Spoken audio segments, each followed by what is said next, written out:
Hi students, in this session, let's discuss about the functions of vitamin K. The function of vitamin K is carboxylation of glutamate in post-synthetic modification of calcium binding proteins. Okay, so it plays an important role in carboxylation of glutamate, and this carboxylation of glutamate is brought about by the enzyme carboxylase.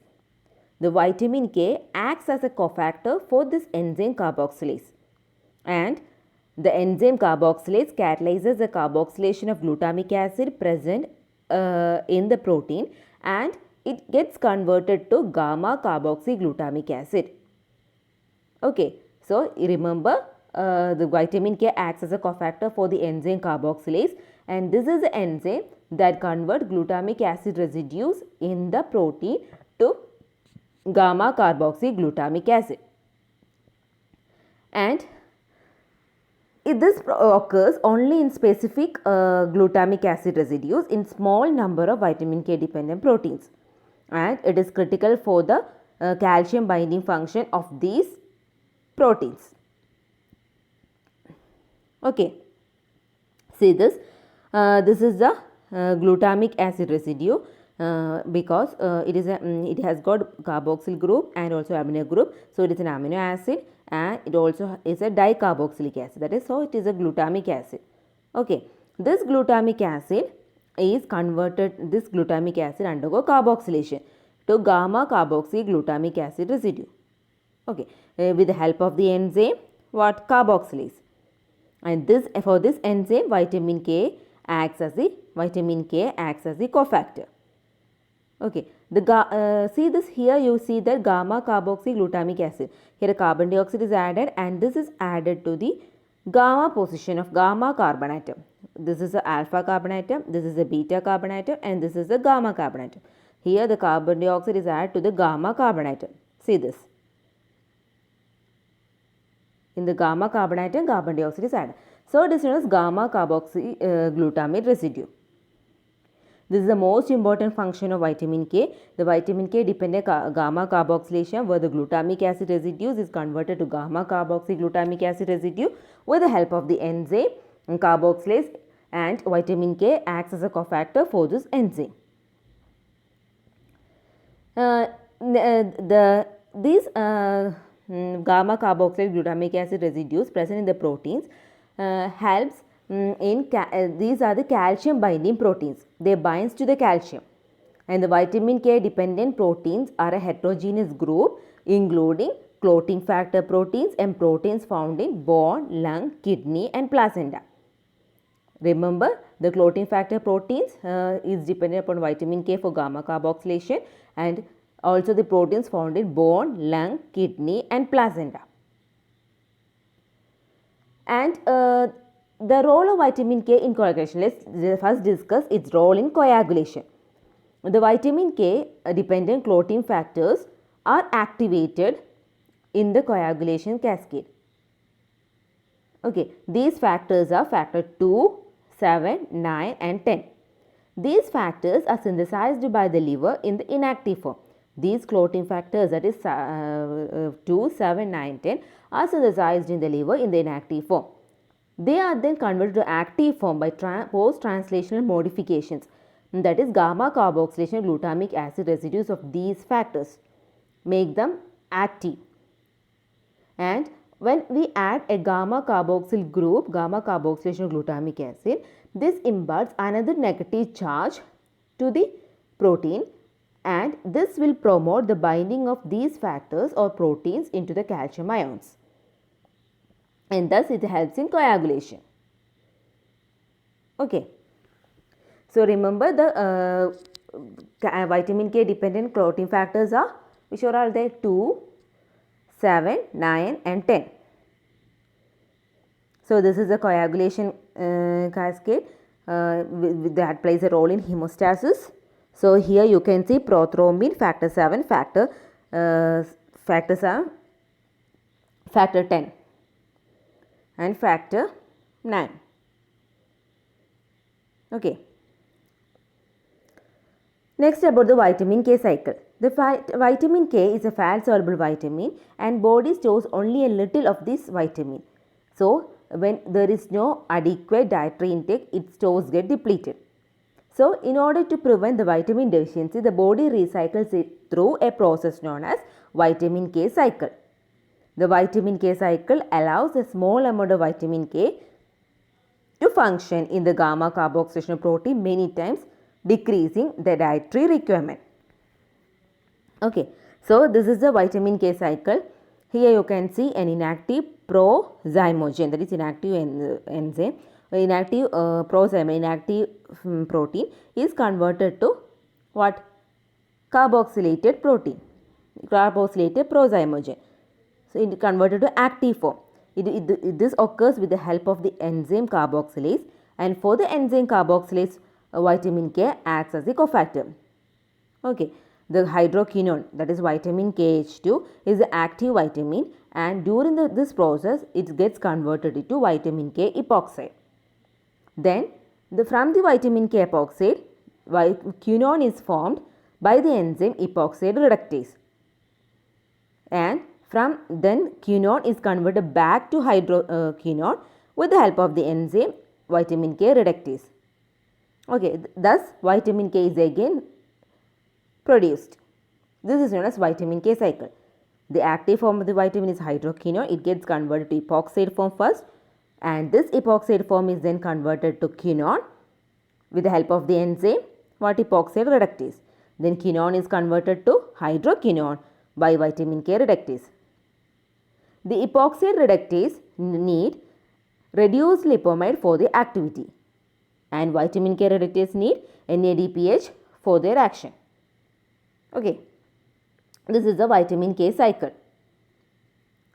This is just the description of the vitamin K cycle. The vitamin K hydroquinone is oxidized to epoxide form during the process of enzymatic reaction. The initial form, that is hydroquinone form, is regenerated by two-step process.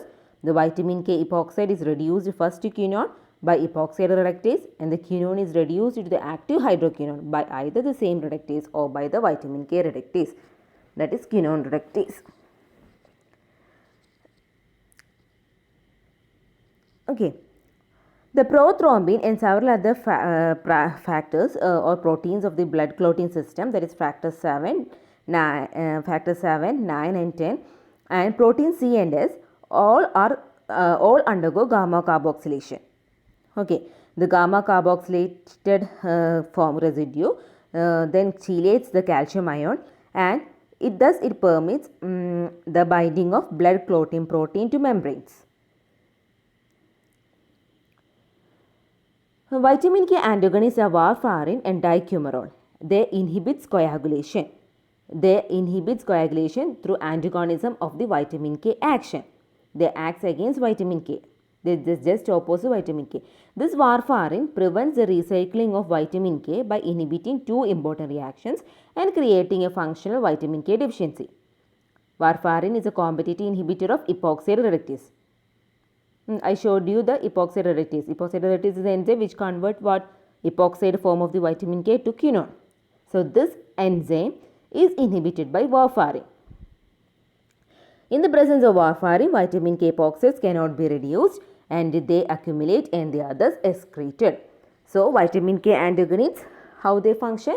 They inhibit epoxide reductase. So what will happen if there is no epoxide reductase?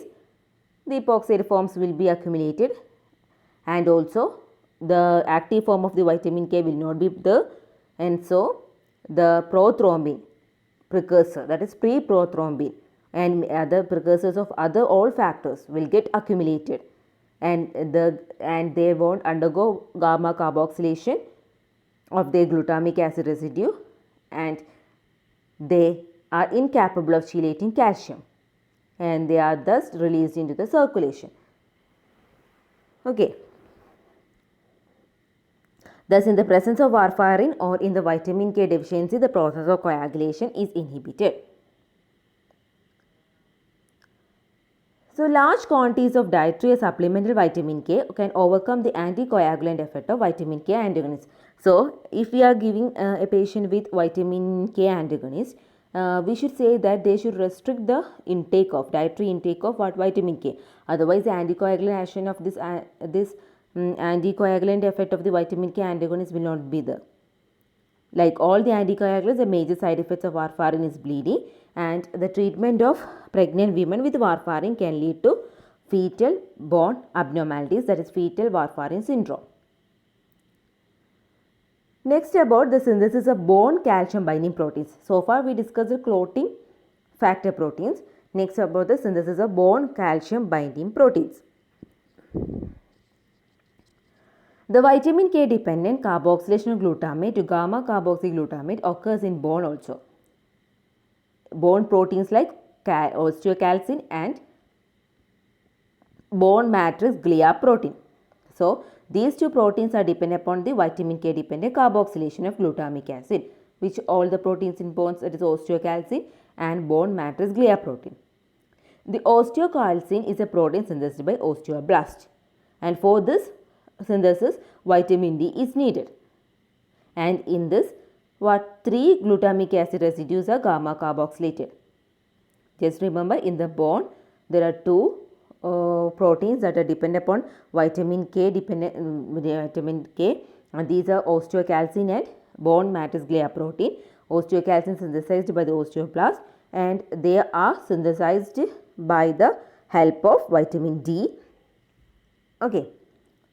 And after the gamma carboxylation of osteocalcin, they binds to calcium. The osteocalcin also contains hydroxyproline, so its synthesis also need vitamin C. The vitamin C helps in synthesis of hydroxyproline. We will study about it later when we discussed about the water-soluble vitamin C. So, for the synthesis of osteocalcin, which all vitamins are needed? Vitamin K is needed, vitamin D is needed, and vitamin C is also needed. The release into the circulation of osteocalcin provides an index of vitamin D status. Next, bone calcium binding protein is matrix glia protein, and these are also found in bones and cartilages and all. Apart from bones and cartilage, they are also found in soft tissues including blood vessels. The matrix glia proteins prevent the calcification of soft tissues and cartilage while facilitating normal bone growth and development. Okay. Protein S is another vitamin K dependent anticoagulant, and these are synthesized by the osteoblast, but its role in bone metabolism is unclear. Children with inherited proteinase deficiency suffer complications related to increased blood clotting as well as decreased bone density. Okay, remember, it is also synthesized by the osteoblast and it is an anticoagulant. Vitamin K dependent anticoagulant is protein S. So, this is just a pictorial representation. The inactive osteocalcin is converted to active osteocalcin with the help of vitamin K, and also vitamin D is also needed for its synthesis, and the active form binds to the calcium and forms hydroxyapatite. Okay. The next protein that is found in the bone is matrix glia protein, and it also found in blood, that is blood vessels and all. So, the inactive form is converted to active form and binds to calcium, and they inhibit arterial calcification. That is a function of matrix glia protein. They inhibit calcification. So, these are some of the vitamin K dependent proteins: coagulation factors, anticoagulation factors, osteocalcin, matrix glia protein, and matrix glia protein. Okay. Just remember these the factors: coagulation factors, anticoagulation factors, osteocalcin and matrix glia protein. So, next about the vitamin K deficiency. The lack of vitamin K in the diet is one of the causes of its deficiency. Another causes are fat malabsorption, then what, surgical intervention, or the inability of the intestinal tract to absorb vitamin K, and chronic liver diseases. These are the vitamin K causes of vitamin K deficiency. Which all are they? Lack of vitamin K in diet, fat malabsorption, surgical intervention that affect absorption of vitamin K from intestine, and chronic liver diseases. Then vitamin K deficiency are seen in newborns. Why there is vitamin K deficiency in newborns? The maternal medications can interfere with the vitamin K stores or its function, such as carbamazepine, phenytoin, barbiturates and all. They interfere with the vitamin K storage. Okay. Another factor is that the transplacental transfer of vitamin K is very limited during pregnancy. And also the storage of vitamin K in the neonatal liver is also limited, and the breast milk is a poor source of vitamin K. Okay, maternal medication, then transplacental transfer of vitamin K is limited, breast milk is a poor source of vitamin K, and also storage of vitamin K in neonatal liver is also limited. These are the causes for vitamin K deficiency in newborn. In the infants, vitamin K deficiency occurs in case of diarrhea, hepatitis, cystic fibrosis, celiac disease, short bowel syndrome, and chronic exposure to broad spectrum antibiotics. These are some of the causes of vitamin K deficiency in infants. So, whatever may be, the clinical manifestation will be bleeding, that is hemorrhage. The bleeding occurs from skin, that is easy bruises will be there. Then from the nose, bleeding will be there. From any wound, there will be excessive bleeding. Then from stomach, intestine, internal organs and all, there will be bleeding. The blood may also be seen in stool and urine. In newborns, the bleeding may also occur within the brain and other soft tissues, and it can be life-threatening also. The liver disorder increases the risk of bleeding because the proteins that help the blood clot, that is clotting factors, are produced in the liver. The vitamin K deficiency can also weaken the bone. The main, you should remember, the main clinical manifestation of vitamin K deficiency is bleeding, that is hemorrhage. Okay. So, the deficiency of vitamin K can lead to extreme bleeding, which may begin from the nose or gums or nose discharge or bruising. So, what is the prophylaxis for this? The newborns, especially the premature babies, are more prone for the vitamin K deficiency. So, in order to prevent vitamin K deficient features in the prophylactically, vitamin K doses are given. That is 1 milligram of menadione is given for the preterm infants. So, then the investigation, the prolongation of prothrombin time and the delayed clotting time are the main investigations for detecting vitamin K deficiency. The measurement of prothrombin time is an index for liver function. When the liver function is lowered, the prolongation of prothrombin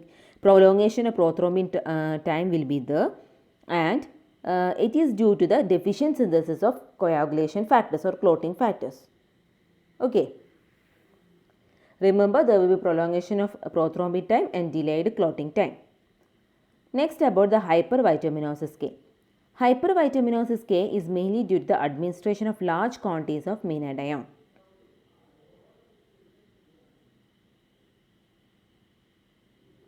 And these features are hemolysis, hyperbilirubinemia, kernicterus and brain damage.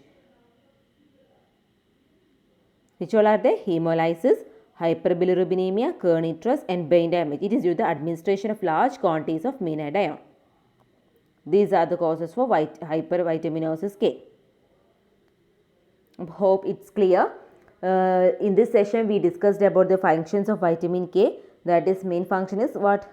Gamma carboxylation of glutamic acid residues, forming gamma carboxy glutamic acid residues, and its role in coagulation, and also helps in the formation of proteins, bone proteins like osteocalcin and matrix glia protein. Then we studied about the deficiency causes of deficiency in infants, in newborns and all. What are the clinical features of the deficiency? Then we discussed about the prophylactic treatment and what are the investigation, and also about the hypervitaminosis. Hope it's clear. Thank you.